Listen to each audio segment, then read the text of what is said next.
Trailer Rental ABQ here. It's story time. Oh my gosh, what a story do I have for you today.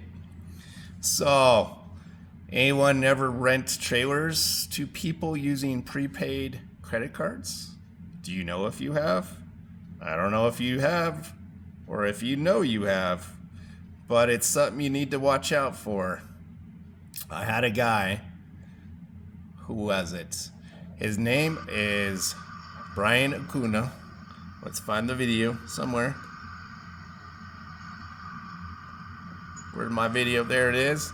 Here's the guy. Goes over. He's like, oh, let's check out this trailer. We're going to rent it. We've already paid for it. Or at least we paid a couple days for it, just so we could get it. And then they are leaving with it. Oh yes, look at that. 2007 black Escalade, Cadillac Escalade with my 14x6 custom cargo trailer. Yeah, here they are. They're getting ready to hook it up here. Fun times, let me tell you. But anyway, the story. So this guy, he's a prepaid credit card, fake address, fake phone number, fake email address.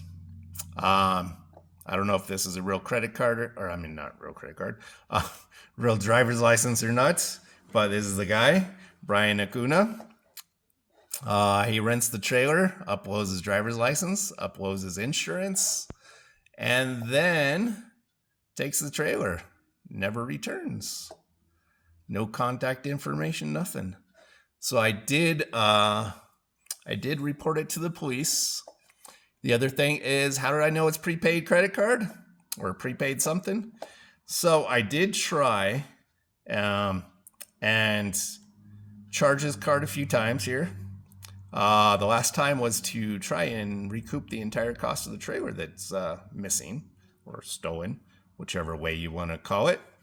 Stolen without permission, kept without permission, I don't know. But anyway, so I use Stripe, or at least Locky uses Stripe. So I did create an invoice, and the way Locky works is if you have a balance on your account, you have to pay that balance before you could rent another trailer. So I did throw this $7,200 balance on his account in case he ever tries to rent from someone else using the Locky system. Yeah, so after I did that, Stripe decided I violated their terms of service and canceled my account. They've refunded the current, or I guess upcoming bookings, and then the last 2 weeks of booking payouts they have kept for themselves. So that's the downside you got to look out for if you're using Stripe, because I know Locky and both big rentals use Stripe. So if you're tied to one single payment system, it could devastate your business. So you need to watch out for that. So anyway, I did submit after they told me last night that they were going to close my account for violations.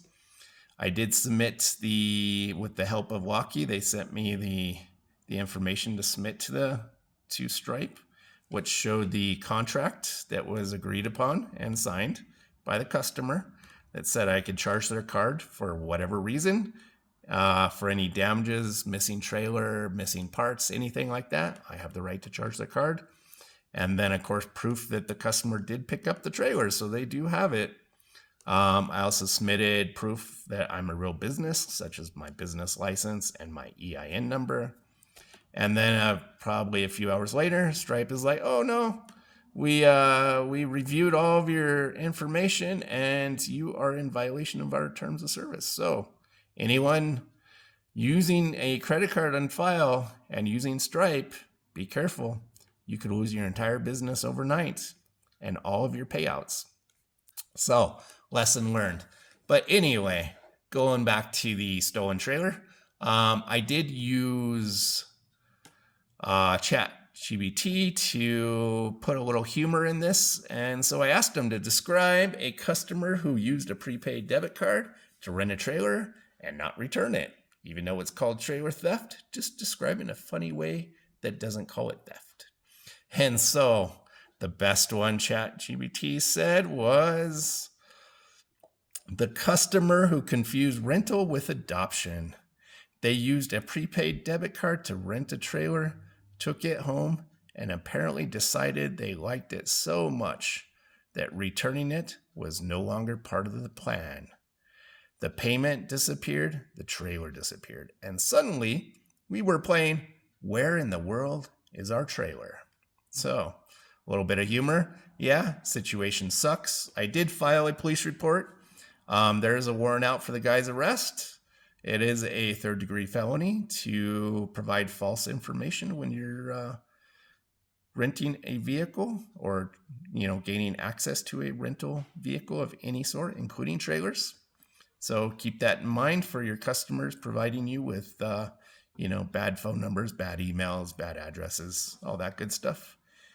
Here in New Mexico, it is a felony. So there is a warrant out for the guy's arrest, assuming he's still here in New Mexico.